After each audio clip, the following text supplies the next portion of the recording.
গোয়াল ঘরের মধ্যে একটি গরুও তো দেখতে পাচ্ছি না। প্রতিদিন গরু তো আমিই ছাড়ি, আজকে কি আবার আমার স্বামী ছাড়লো নাকি? সে আবার কখন ছাড়বে? সে তো ঘুমিয়ে আছে। কি গো, কোথায় তুমি? একবার এসে এখানে দেখে যাও না, গোয়াল ঘরে যে একটাও গরু নেই। গরুগুলো কি তুমি ছেড়ে দিয়েছো নাকি? কি হয়েছে গিন্নি? সকাল সকাল এত চেঁচামেচি করছো কেন? তোমার জন্য আমি একটু শান্তিতে ঘুমাতে পারি না। সারাদিন এত কাজ করি, তারপর যদি একটু সকালবেলায় ঘুমাতে না দাও তাহলে তো শরীর খারাপ করবে। আমি কি কখনো তোমাকে ঘুমোতে নিষেধ করেছি নাকি? নিষেধ করনি, কিন্তু সকাল সকাল তুমি তো চেঁচামেচি শুরু করে দিয়েছো। তাহলে ঘুমাবো কিভাবে বলো তো? এমনি এমনি তো আর চেঁচামেচি করছি না, একটা গরুও গোয়াল ঘরে দেখতে পাচ্ছি না। তুমি কি ছেড়ে দিয়েছো নাকি? আরে না না, আমি গরু ছেড়ে দিইনি, আমি তো ঘুমিয়েছিলাম। তাহলে আমাদের গরুগুলো গেল কোথায়? একটা গরুও তো দেখতে পাচ্ছি না। তুমি একটু দেখো তো, কেউ আবার চুরি করলো নাকি? গ্রামের মধ্যে কোনো চোরই নেই, চুরি করবে কিভাবে? আমি একটু খুঁজে দেখছি, তুমি চিন্তা করো না। গোপালদা, তোমাদের এদিকে কি আমাদের গরুগুলো আসছে দেখেছো? সকাল থেকে একটা গরুও খুঁজে পাচ্ছি না, দুপুর হতে চললো। আমরা কি তোমাদের গরু দেখে রাখবার জন্য মানে ঠিকাদারি নিয়েছি নাকি? নাকি আমাদের মানে রাখাল পেয়েছো যে তোমার গরুগুলো দেখে রাখবো? তুমি আমার সাথে এমন ভাবে কথা বলছো কেন গোপালদা? আমি তো গরু খুঁজে পাচ্ছি না, সেজন্য জিজ্ঞেস করলাম। যদি এদিকে আসে বলবে এসেছে, না হলে নেই। আমরা তো আর তোমাদের গরু দেখে রাখি না, কখন আসলো কখন গেল সে খবর কি আমরা রাখি নাকি? যদি খবর জানতেই হয় আলাদা লোক রেখে দাও।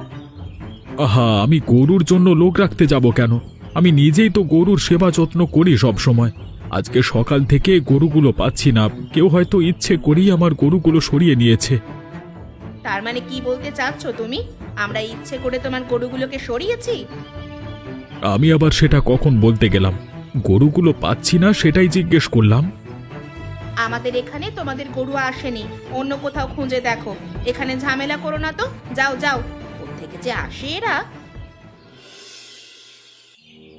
এটা কেমন কথা গোপালদা? আমি এখানে মাছ বিক্রি করতাম, এখন দেখছি তোমরা আমার জায়গা দখল করে নিয়েছো। আমার জায়গাটা ছেড়ে দাও, আমি এখানে মাছ বিক্রি করতে বসবো। জায়গাটা কি তুমি কিনে নিয়েছো নাকি? আগে জায়গাটা তোমার ছিল, এখন আর তোমার নেই। তুমি এখন থেকে এ বাজারে আর বসতে পারবে না। এটা কেমন কথা বলছো? আগে তো সব সময় আমি এখানে বসতাম, মাছ বিক্রি করতাম। হঠাৎ করে তোমরা আমাকে বসতে দেবে না, এটা কি কথা? এই এত ঘ্যান ঘ্যান করিস না তো। তোর এই মেয়ে মানুষের মতো ঘ্যান ঘ্যানানি একবার একদম পছন্দ হচ্ছে না। এখান থেকে চলে যা, এখানে তুই বসতে পারবি না। মেয়ে মানুষের মতো ঘ্যান ঘ্যানানি যদি পছন্দ না হয় তাহলে আমার জায়গাটা ছেড়ে দিলেই তো পারো। আমি আর ঘ্যান ঘ্যান করলাম না। গত 3 দিন ধরে তুই এখানে আসিসনি, দোকানে বসিসনি, তাহলে এই জায়গাটা এখন আর তোর নেই। অন্য কোথাও গিয়ে দোকান দে। এখানে তো আর একটুও জায়গা নেই, আর আমার গরু চুরি হয়েছিল সেই জন্য এখানে আসতে পারিনি। এত সব কথা জানি না, এখানে দোকান দিতে পারবে না, তাই চলে যাও এখান থেকে। কি গো নিমাই, বাজার ছেড়ে তুমি এখানে দোকান দিয়েছো? শেষ পর্যন্ত কিনা গোয়াল ঘরে? হঠাৎ করে এই পরিবর্তনের মানেটা কি? আমরা সবাই তোমাকে বাজারে খুঁজছি। বাজারে তোমাকে না পেয়ে আমরা এখানে আসলাম, এখন দেখি তুমি এখানে দোকান দিয়েছো। বাজারে ওরা আমাকে দোকান দিতে দেয়নি। গোপালদা আর কৈলাস তারা আমার জায়গাটা দখল করে নিয়েছে, সেই জন্য আমি তো আর না খেয়ে থাকবো না, তাই না? গরু চুরি হয়েছে সেটা সবাই তোমরা জানো। এখন যদি ব্যবসাটাও চলে যায় তাহলে না খেয়ে মরতে হবে, সেই জন্যই ব্যবস্থা করলাম আর কি। তবে জিনিসটা দেখতে খুবই অবাক লাগছে, গোয়াল ঘরে কিনা শেষ পর্যন্ত মাছের দোকান। ব্যাপারটা কেমন যেন হাস্যরসাত্মক। সেটা অবশ্য বৌদি তুমি বলতে পারো, তবে এটা আমার বেঁচে থাকবার একমাত্র অবলম্বন শেষ পর্যন্ত গো। কেউ চাইলেও তোমার ক্ষতি করতে পারবে না। তুমি ভালো মানুষ, দেখছো না সবাই এখানে আসছে, বাজারে কেউ যাচ্ছে না। তোমরা যে আমাকে এতটা ভালোবাসো সেটা আগে বুঝতে পারিনি, এখানে এসেছো এখনই বুঝতে পারলাম। নিমাইদা, আমাদেরকে নিয়ে তোমার চিন্তা করতে হবে না, আমরা সব সময় তোমার থেকেই মাছ নেব। সেটা তুমি গোয়াল ঘরেই মাছের দোকান দাও কিংবা নদীর মধ্যেই দাও। আরে হয়েছে হয়েছে, এখন আমাদের কিছু মাছ মেপে দাও, বাড়িতে গিয়ে আবার রান্না করে খেতে হবে। আজকে আবার হঠাৎ করে আমাকে এখানে ডেকে আনা হলো, সেটাই তো বুঝতে পারছি না কেন। অনেকক্ষণ ধরেই তো আমি এখানে দাঁড়িয়ে রয়েছি, কিছু তো বলো। বারবার তুমি অপরাধ করে পার পেয়ে যাবে এমনটা ভেবো না। গ্রামের মানুষ কিন্তু বোকা নয়। আপনারা কি বলছেন? আমার স্বামী আবার কি অপরাধ করেছে? সবটা খুলে বলুন, না হলে বুঝবো কিভাবে। তোমার স্বামী যে গোয়াল ঘরে মাছের দোকান দিয়েছে, সেখান থেকে মাছ কিনে খেয়ে গ্রামবাসীরা অনেকেই অসুস্থ হয়ে পড়েছে। মানুষের এই অসুস্থতার জন্য তোমরাই দায়ী। গোয়াল ঘরের মতো একটা অপরিষ্কার জায়গায় তোমরা মাছের দোকান বসিয়েছো, যেটা পুরোপুরি অবৈধ, এবং গ্রামবাসী ময়লাযুক্ত মাছ খেয়ে অসুস্থ হয়ে হাসপাতালে ভর্তি। আমি তো এমন খবর শুনতে পেলাম না। আমরা তো এখানে মিথ্যে কথা বলতে বসিনি, তোমার নামে অভিযোগ এসেছে সেজন্যই বসেছি। কই, আমরাও তো নিমাই দাদার কাছ থেকে মাছ কিনে খেয়েছি। কই, আমরা তো অসুস্থ হইনি। মেয়ে মানুষ, এখানে বেশি কথা বলতে এসো না। তোমার স্বামী আছে, দরকার হলে সে কথা বলবে। যেহেতু নিমাই অপরাধ করেছে, সে তো অবশ্যই একটা বিচার হতে হবে তার জন্য। আজকে থেকে গোয়াল ঘরে নিমাই আর দোকান দিতে পারবে না। একই সাথে গ্রামের মধ্যে তাকে এক ঘরে করে দেওয়া হলো, এটাই তার শাস্তি। যদি কেউ এই শাস্তি অমান্য করে তার কি হবে? বিকাশদা, ভালো করে শুনে রাখো, যদি কেউ অমান্য করে তাকে গ্রাম থেকে বের করে দেওয়া হবে, এটাই নিয়ম। এমন করে ঘরবন্দি হয়ে আর কতদিন থাকবো বলো তো? গ্রামে গঞ্জে মাঠে ঘাটে যার সাথে দেখা হয় কেউ কথা বলে না। দোকানে গেলে কেউ আমাদের কাছে কোনো জিনিসপত্র বিক্রি করে না। সবাই আমাদের থেকে এড়িয়ে চলে। ঘরে যে বাজার ছিল সব তো ফুরিয়ে গেছে। আজকে আর কিছুই রান্না হয়নি, না খেয়ে আছি। কি করবে কিছু ভেবেছো? গ্রামবাসীকে অনেক বোঝানোর চেষ্টা করেছি, আমার কথা কেউ শুনতে চায় না। সবাই আমাকে এড়িয়ে চলে, কি করব কিছুই তো বুঝতে পারছি না। তুমি একবার বিকাশ তার বাড়িতে যেতে পারতে, তিনি যদি কোনো সাহায্য করতে পারতেন। বিকাশদা একা আর কত ধরনের সাহায্য করবে? রাতে লুকিয়ে তার বাড়িতে যেতে হয়, ধরা পড়লে তারও তো সমস্যা। তবে তিনি যথেষ্ট পরিমাণ সাহায্য করেছেন, আর করতে পারবেন না। তাহলে আর এ গ্রামে থেকে আমাদের লাভ নেই। ভালো মানুষের যে গ্রামে কদর নেই, সে গ্রামে থাকাও বোকামি। বাপদাদার ভিটে বাড়ি ছেড়ে চলে যাব, সেটা ভেবেই কষ্ট লাগছে। এখন আর কিছুই করার নেই, মন খারাপ করে লাভ নেই। এ গ্রাম ছেড়ে আমরা চলে যাব। এ গ্রাম আমাদের যোগ্য নয়, একদিন ঠিক বুঝতে পারবে। কি যে করব কিছুই তো বুঝতে পারছি না। একটার পর একটা বিপদ আমার হয়েই চলেছে। পাগল হয়ে মনে হচ্ছে যাচ্ছি গো, পাগল হয়ে যাচ্ছি মনে হচ্ছে। ভিক্ষে করতে হবে এমন এক অবস্থা। তোমাকে আর কি বলবো দাদা, দোকানটা পুড়ে গেল, আমার মেয়েটা গত 3 মাস হলো মারা গেল, বউ আমাকে ছেড়ে চলে গেল। আমার দুঃখ কার কাছে বলবো বলো তো? হঠাৎ করে এমন হচ্ছে কেন সেটাও তো বুঝতে পারছি না, কপালটাই খারাপ মনে হচ্ছে। আমাদেরও তো একটার পর একটা বিপদ হয়ে চলেছে। যতগুলো খামারে গরু ছিল সবগুলো মরে গেছে। ঘাট থেকে নৌকাটা কারা যেন চুরি করে নিয়ে গেছে। গত মাসে খাট থেকে পড়ে গিয়ে আমার হাতটা গেল ভেঙে। টাকা পয়সা নেই বললেই চলে। আমারও তো একই অবস্থা। আমি কিন্তু এখন আর কোনো ধরনের টাকা পয়সা দিয়ে তোমাদের সাহায্য করতে পারবো না, আগেই বলে দিচ্ছি। তুমি যে সাহায্য করতে পারবে না সেটা এমনি বুঝতে পেরেছি। এর আগেও যথেষ্ট সাহায্য করেছো তুমি, এইবার আর তোমার কাছে কিছুই নাই সেটা আমি জানি। আমরা আরো ভাবছি আপনার টাকা কিভাবে শোধ করব। আমার মনে হচ্ছে আমাদের কোনো অভিশাপ লেগেছে। লাগতেই পারে, অন্যায় তো আর কম করেননি। তাহলে চলো সবাই মিলে বিকাশের বাড়িতে যাই। লোকটা ভালো আছে, দেখিও কিছু বলতে পারি কিনা এই ব্যাপারে। আচ্ছা ঠিক আছে, চলো তাহলে যাই। তোমরা সবাই হঠাৎ করে আমার বাড়িতে কি উদ্দেশ্যে? তোমরা তো কখনো আমার বাড়িতে ভুলেও আসো না। আমরা বড় বিপদে পড়ে এসেছি দাদা, দয়া করে আমাদের একটু বুদ্ধি দাও, একটু সাহায্য করো। আপনারা তো বিশাল বড় মানুষ, আপনাদের আবার কিসের বিপদ? আমরা আবার আপনাদের কিভাবে সাহায্য করতে পারি? নিশ্চয়ই কারো অভিশাপ লেগেছে আমাদের ওপর, সেজন্য আমাদের একটার পর একটা ক্ষতি হয়ে চলেছে। গ্রামে কারো কোনো ভালো হচ্ছে না। কারো কোনো ভালো হচ্ছে না? আমাদের তো কোনো ক্ষতি হচ্ছে না, আমরা তো বেশ ঠিকঠাকই আছি। তোমরা তো ভালো মানুষ, তোমরা তো অন্যায়ের সঙ্গে জড়িত না। আমরা অন্যায়ের সঙ্গে জড়িত, সেজন্যই হয়তো অভিশাপ লেগেছে। ও আচ্ছা, তাহলে স্বীকার করলেন আপনারা অন্যায় কাজের সঙ্গে জড়িত? আমরা স্বীকার করছি, আমাদের জন্য কিছু একটা করো। যাদের তোমরা কষ্ট দিয়েছো তাদেরকে গ্রামে ফিরিয়ে আনো, তাহলে হয়তো তোমাদের ভালো কিছু হতে পারে, অভিশাপ কেটেও যেতে পারে। আমরা ওদেরকে অনেক খুঁজেছি, কোথাও পাচ্ছি না। তোমরা যদি বলো আমি খুঁজে আনতে পারি, তবে ওরা হয়তো পাশের 2-1 গ্রামে থাকে। যে কোনো জায়গায় আমি আমাকে তো চেনে। যেভাবে হোক আনুন, আমাদের উদ্ধার করুন। আচ্ছা ঠিক আছে, তোমরা যাও, ব্যাপারটা আমি দেখছি। এতদিন পরে পুরনো সেই বাড়িতে ফিরে আসলাম। নিজের গ্রামে ফেরার যে কি একটা আনন্দ, সেটা যে কিভাবে প্রকাশ করা যায় আমি জানি না। বাপদাদার ভিটা ছেড়ে কত কষ্টে যে অন্য গ্রামে ছিলাম কি বলবো। ভালো ছিলাম, তবে এ গ্রামের কথা খুবই মনে পড়তো। মনে তো অবশ্যই পড়বে, গ্রামের সাথে আপনাদের শিকড় অনেক গভীরে। আপনারা শুধু গিয়েছেন বলেই আমরা ফিরে এসেছি, না হলে আমরা আর এই গ্রামে জীবনেও ফিরতাম না।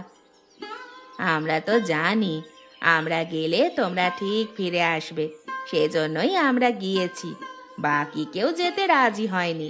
তোমরা যাওয়ার পর থেকে গ্রামে অনেক কাণ্ড হয়ে গেছে, অনেক মানুষের সাথে খারাপ হয়েছে। তোমরা কাউকে অভিশাপ দিয়েছিলে নাকি? একটা সত্যি কথা বলতে কি, মুখ থেকে কাউকে অভিশাপ দিতে হয় না, মন থেকে যে দীর্ঘশ্বাস বের হয় তার সাথেই মিশে থাকে অভিশাপ।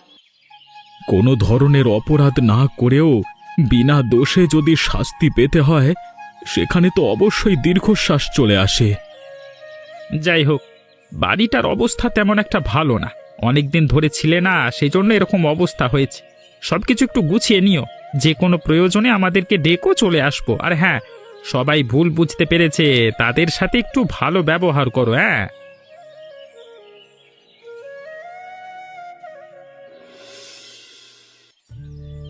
তা কি অবস্থা তোমাদের? ব্যবসা বাণিজ্য কেমন চলছে সবার? আমাদের সবার অবস্থা ভালো, আগের চেয়ে ব্যবসা বাণিজ্য সবার ভালো চলছে। শুধু ব্যবসা ভালো চললে চলবে না, নিজেদের মধ্যেও মিল থাকতে হবে। এখন আর কোনো ধরনের সমস্যা নেই, আমাদের মধ্যে ভালো মিল আছে, কি বলো নিমাই? হ্যাঁ হ্যাঁ, কোনো সমস্যা নেই। নিমাইদা, আমাদের কিছু মাছ দাও তো। সব সময় কি নিমাইয়ের কাছ থেকে মাছ নেবে? আমাদের কাছ থেকে মাছ নেবে না নাকি? আমরা তো এখানে ব্যবসা করতে বসেছি। নাও নাও, কৈলাসদা, গোপালদা, তাদের থেকে মাছ নাও। প্রতিদিন আমার থেকে নিতে হবে এমন তো কোনো কথা নেই। আমরা তো সেই আগে থেকেই নিমাইদার কাছ থেকে মাছ খেয়ে আসছি, সেজন্য তার মাছ আমাদের কাছে সবচেয়ে ভালো লাগে, সেই জন্যই তার কাছ থেকেই মাছ নেই। তোমাদের তো অন্য খদ্দের আছেই। নাও না, তোমাদের যেখানে ইচ্ছে সেখানে নাও, কোনো সমস্যা নেই। তোমাদের টাকা, তোমরা যেখান থেকে ইচ্ছে সেখানে নেবে, আমরা কি বলবো। দাও দাও নিমাইদা, আমাদের মাছটা তুলে দাও দাও। না না, এভাবে তো আর হতে পারে না, অনেক দিন হয়ে গেছে, আমাদের সমস্যাও শেষ হয়ে গেছে। শুধু শুধু আমাদের মাঝে এই জঞ্জালটাকে আর ধরে রাখা যাবে না, যে করি হোক গ্রাম থেকে বিদায় করে দিতে হবে। আমিও সেটা ভাবছি, ব্যবসা দিনকাল সবকিছুই ভালো চলছে, অনেক দিন হয়েও গেছে। আমরাই ভুল, আমরা মনে করি ও আশায় আমাদের বিপদ সব কেটে গেছে, আসলে তেমন কিছু নয়। যে বিপদগুলো থাকবার সেগুলো সব সময় থাকে। একদম ঠিক কথা বলেছ কৈলাসদা, ও আসবার পরেও তো আমাদের অনেক ঝামেলা হয়েছে, সেগুলো আমরা পার করেছি। আসলে ওসব অভিশাপ টভিশাপ সবকিছুর মধ্যে ফাও বানোয়াট। পরে যদি আবার তোমাদের কোনো বিপদ হয় তাহলে? আমাদের আবার কিসের বিপদ হবে? আমাদের কোনো বিপদ হবে না, যে বিপদ হওয়ার সব কেটে গেছে, তার যা হবে দেখা যাবে পরে। ভেবে চিন্তে কাজ করো, একবার যদি অঘটন ঘটে পরে কিন্তু পরিবর্তন করতে পারবে না। আহা বৌদি, এসব নিয়ে তোমাকে চিন্তা করতে হবে না, আমরা সবকিছু বুঝে শুনি করব, তুমি এসব নিয়ে মাথা ঘামিও না।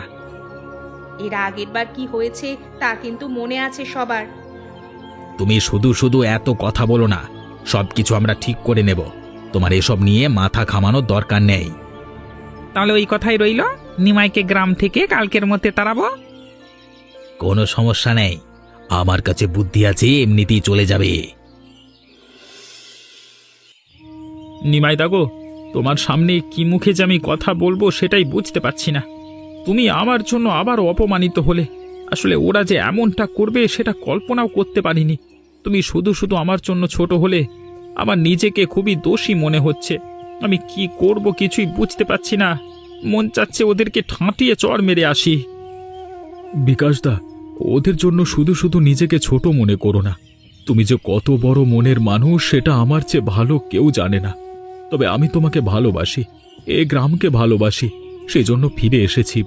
তুমি তো দেখে এসেছো পাশের গ্রামে আমি বাস করি, সেখানকার মানুষজন আমাকে কত ভালোবাসে। তাদের কাছে আমি ফিরে যাব, তারা আবার আমাকে আপন করে নেবে। ভেবেছিলাম গ্রামের মানুষজন শুধরে গেছে, সবাই একসাথে ভালোভাবে বসবাস করব। সেটা আর হচ্ছে না। এরা কোনো দিনও পরিবর্তন হবে না। তবে তোমাদের জন্য খুবই খারাপ লাগছে।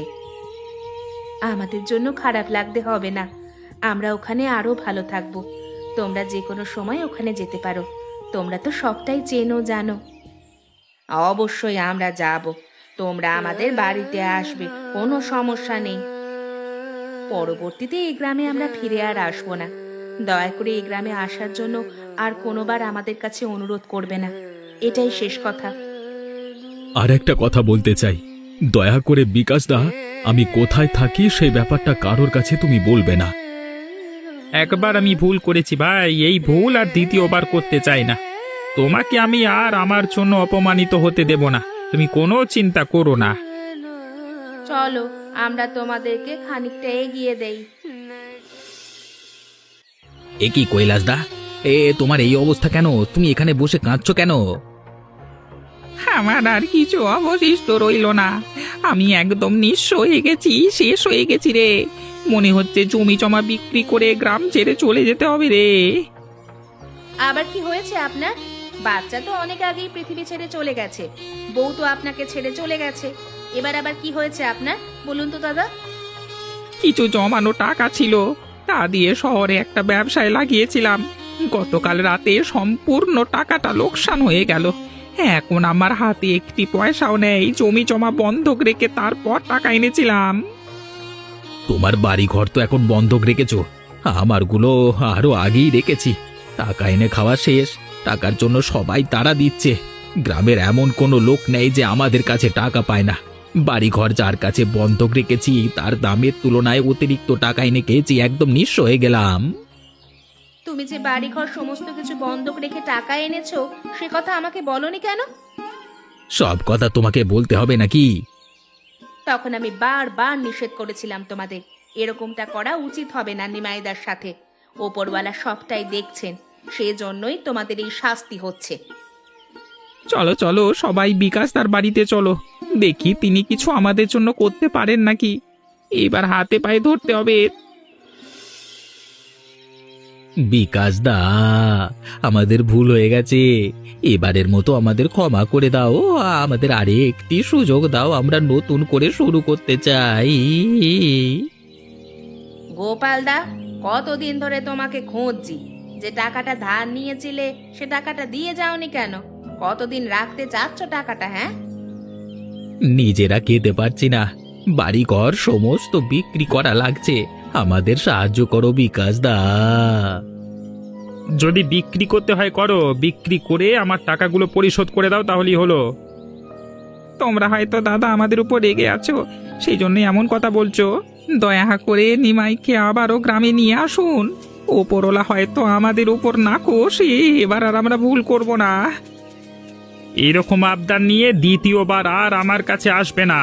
এরকম কোনো কথা আমি তোমার মুখ থেকে শুনতে চাই না। তোমরা এখান থেকে চলে যাও।